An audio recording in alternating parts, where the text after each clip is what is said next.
Well, Jeff, how's practice today? We were good. Had another beautiful day. That Texas heat's been letting off of us a little bit, and that's always refreshing.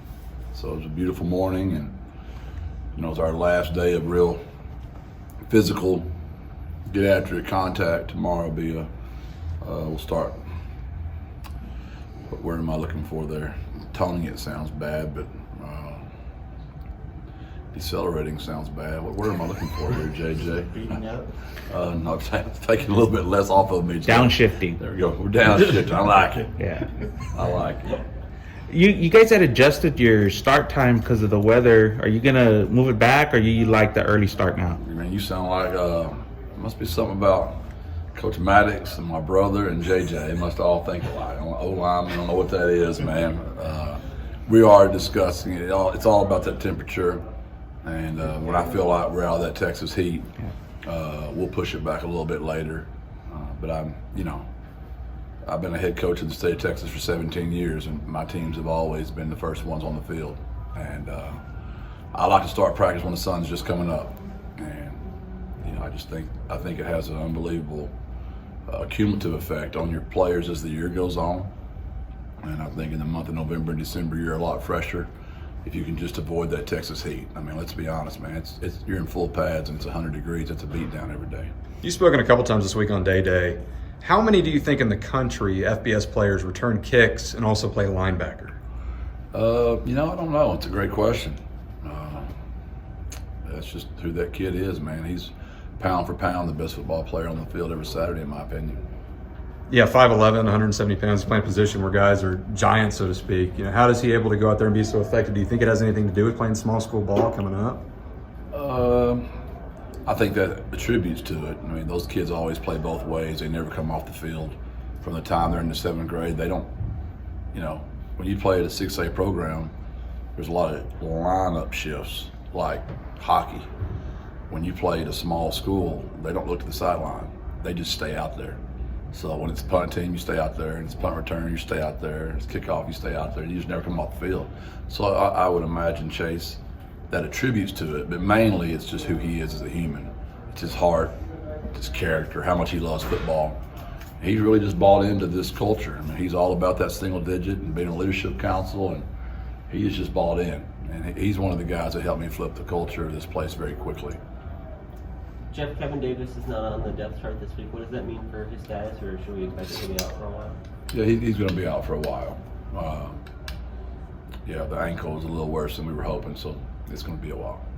We've talked a lot in the last few weeks about the O-line and the state of the group with all the injuries. How do you sort of describe the status of where they're all at right now collectively? We stressed that we think that's why we didn't play very well Saturday. Just those guys missing so much practice, and they're smart people. That offensive linemen are not the kind of guys that want to miss practice. The way they're wired, they don't want to let their teammates down. So it's not like they want to miss practice. Their bodies haven't been allowed them to. But they've been out there this week. So we had a really good day today on the line. We were just okay yesterday on the line. But we were really good today. So we hope we play better Saturday. Brandon Rolfe is listed as the guy who's going to step in for KD, at least on the depth chart. What should we know about him, or what jumps out about his play on the field? He's big, he's strong, and we need to play well. I mean, we need that. Kevin was a very good player, so losing Kevin was a tremendous loss.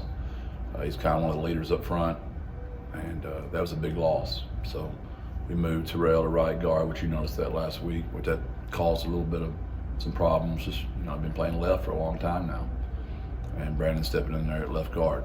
It is what it is. It's unfortunate. Maybe it'll end like last year. Last year it finally ended. Game 8 when I think we finally got our group out there at 9, and we rode that group all the way to the end, and that was fun. We put up some good numbers, and it was fun. Those 5 has to work as one at all times, because y'all don't have time. Y'all are watching the football upstairs. I don't blame you. You can't rewind it 7 times and watch every lineman. But when it looks really bad, most of the time it's one of the 5 went the wrong way or that. Sometimes it's just coaching, and they brought one more guy than we did, and we didn't execute the hot. But most of the time it's somebody miscommunicated. Is Brandon just more comfortable on the left side than the right side, or why does that leave the Terrell flipping over? It's just what's best for our group. Jeff, you talked about Bailey Zapp a little bit yesterday. What makes him so special as a quarterback? Yeah, I believe he pronounces it Zappy. Zappy. So Sorry I about don't want to. Well, I don't want to provide any bulletin board material. I got you. So much props to you, son. You're really good. And what was your question, JJ? Just what makes him special as a quarterback? Well, he's tough. He's really tough, and he's played in the same system so long. You know, he got to do it on the FCS level for all those years against really good FBS teams. I mean, I think he threw for 576 against Texas Tech last year. Then he gets to bring his receivers with him and his coordinator. That's unique. So everything's still the same for him, and he's really accurate. He can really throw it. He can run around, and the system is really good. They've done a really good job in that system. They're coached well. Those receivers know what they're doing. It was a perfect little match for those guys to bring the whole squad over there, and he's really good. Jeff, on this game, you guys have a chance to go 6-0. No program here has ever started a season 6-0. Is there any significance for that, for you for that? You know, it's just the next one on the schedule. I'm just afraid if we get too out of whack.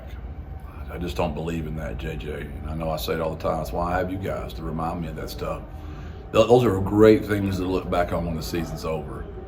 It's just, you know, I'm not a good golfer at all, so don't get these words confused. But I don't like go into the game hoping I break a 90. I do. I want to hope I break a 90, but after I just play the next hole, I don't start looking, okay, all right, if I bogey the next two and double bogey the next one, I can still get under a 90. Because as soon as I go there in that mindset, I'm triple bogey the whole way out because I lost my focus. I'm not thinking about my stance or my terrible swing that I have. It's an analogy. You can make it a million analogies of sports that are like that. I just want to be as good as I can be today. When the season's over, if that were to happen, we could look back and talk about it while we're drinking some sweet tea down at Pinkerton's. It'd be a hell of a story. All right, Jeff, thanks. Thank you.